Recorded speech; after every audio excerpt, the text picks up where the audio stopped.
Seguimos con más información por la pantalla de Canal E. Tenemos con nosotros a Federico Glustein, él es economista. Hola Federico, ¿cómo estás?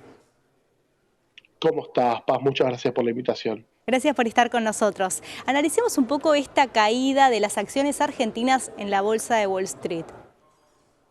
Bueno, primero vamos a empezar hablando de que tiene una jornada, una semana bastante compleja, ¿no?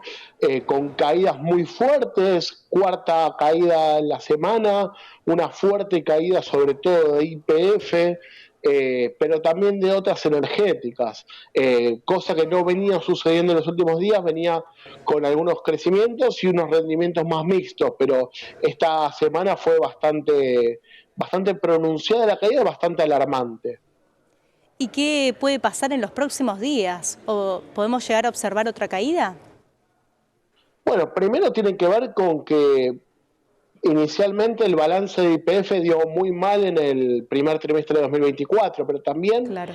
tiene que ver con el tema de el gobierno queriéndole pagar con bonos a Camesa. O sea, las grandes caídas vienen por parte de las energéticas como YPF, Central Puerto, Pampa Energía, y obviamente si eso no se resuelve van a empezar a arrastrar al resto del Merval como viene sucediendo estas jornadas. Claro. Yo creo que es un tema que está muy latente, que claramente no se va a resolver en el corto plazo porque hay una obstinación muy grande de ambos sectores. Por un lado, el gobierno que dice yo no te voy a pagar con dólares porque necesito esos dólares para acumular reservas, para mejorar la macro, y yo te estoy ofreciendo un bono que es líquido. Pero por otro lado, pensando en deudas que son anteriores, deuda de diciembre, de enero, de febrero, la empresa claramente dice, yo si vendo este bono tengo una paridad del 50-60%, no es Claro. una paridad del 100%. Entonces no llega a cubrir ese monto que tiene que pagar, digamos, Camesa al resto de las distribuidoras. Ese es el principal problema. Claro. ¿Y en relación a los bonos en dólares?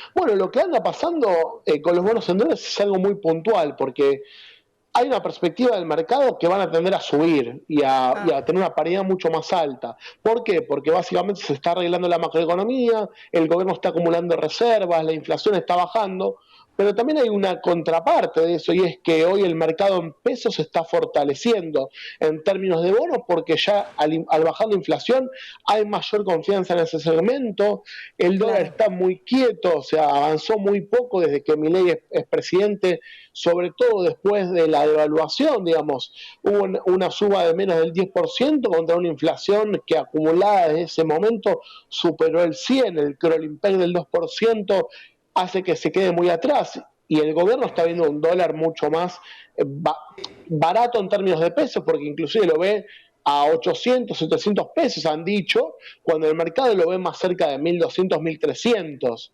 si se llegara a liberar el cepo. Entonces, creo que ahí también hay un cierto descalce y creo que se está aprovechando, sobre todo los grandes jugadores, para comprar bonos en dólares, esperar a que sigan como bajando en términos de paridad para después cuando vuelven a recuperar terreno poder obtener una ganancia superlativa. Hoy creo que tienen más terreno los bonos en pesos y algunos papeles más vinculados con los BOPREAL, que son como dólares a futuro, pero creo que los bonos en dólares, sobre todo el AL30, que es el más famoso porque te hace Sí. de divisas rápidamente, creo que va a volver a ganar terreno en el corto plazo.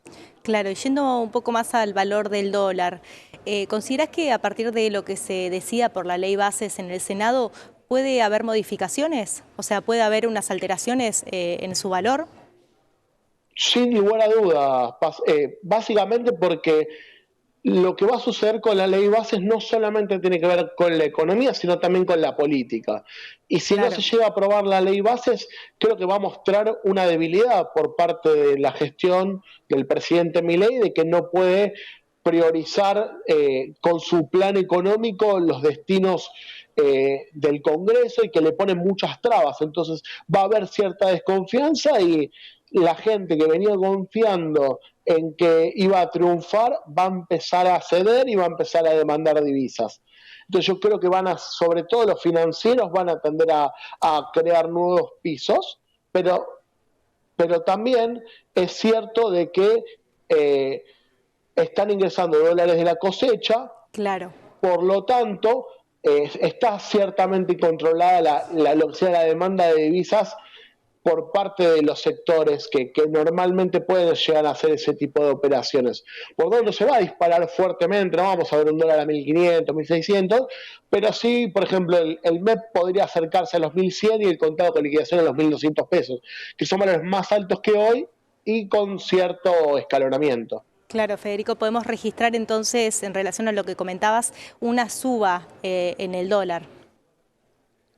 Sí, sin lugar a dudas más.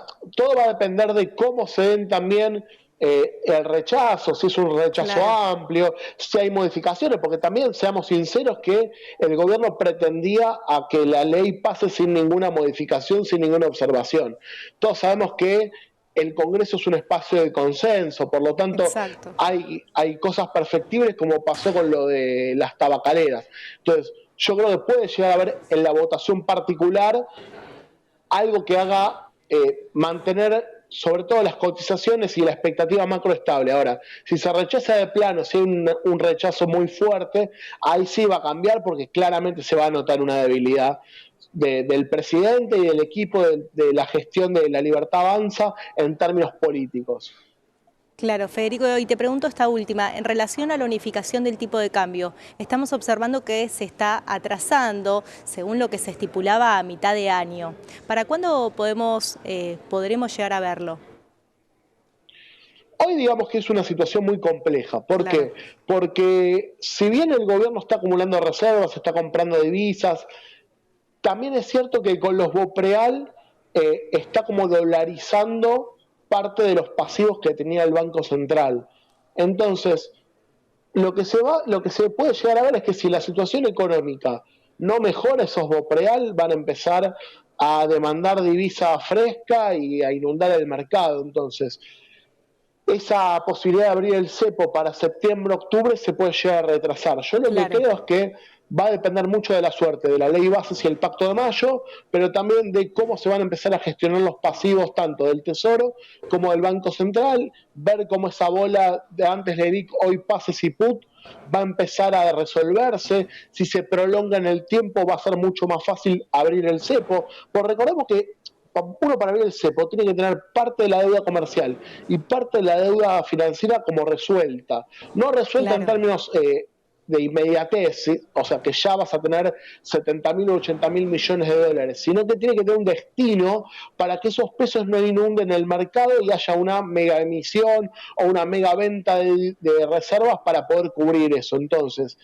creo que va a llevar un tramo bastante extenso y creo yo que puede que este año no se abra el cepo inclusive, Claro. teniendo en cuenta también otro problema que es el impuesto país, que sería parte de resolver el tema cepo, y hoy el gobierno está recaudando muchísimo con el impuesto país, sobre todo por las BOPREAL, entonces yo sería mucho más cauto sobre si este año se va a abrir el cepo, lo dejaría más para el año que viene. Bueno, habrá que esperar, Federico, a ver qué es lo que pasa también en Congreso y las medidas próximas del gobierno. Gracias por esta comunicación y por tu tiempo. No, gracias a vos, pasa al contrario. Gracias.